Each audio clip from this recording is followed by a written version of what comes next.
જય શ્રી કૃષ્ણ। આજે હું કોલેજેથી વહેલી છૂટી ગઈ હતી ને અહીંયા હું બસનો વેઇટ કરતી હતી। માંડ કરીને મને બસ મળી।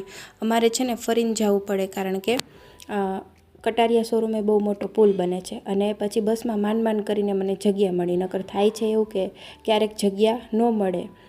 ત્યારબાદ હું બસમાંથી ઉતરીને ઘરે ચાલીને જતી હતી કારણ કે ત્યાંથી મારું ઘર સ્ટેશનેથી મારું ઘર બહુ જ દૂર છે। ત્યારબાદ મને લાગી હતી ખૂબ જ ભૂખ, તો હું બેસી ગઈ જમવામાં મારા મમ્મીએ છે ને ચીરમું બનાવ્યું હતું, મારું તો ખૂબ જ ફેવરેટ છે। ત્યારબાદ મારે ટ્યુશનનો સમય થઈ ગયો હતો। નાના બાળકો ટ્યુશન માટે આવી ગયા હતા, તો તેને છે ને આ બધું ઘડિયા અને આવી રીતના બધું લખીને દેવું પડે। આવી રીતના જો કકો છે એ ઘૂંટવા આપવો પડે, પછી છે આ એકડા છે, એવી રીતના બધું એને શીખવાડવું પડે કે ભાઈ આવી રીતના આમ લખો।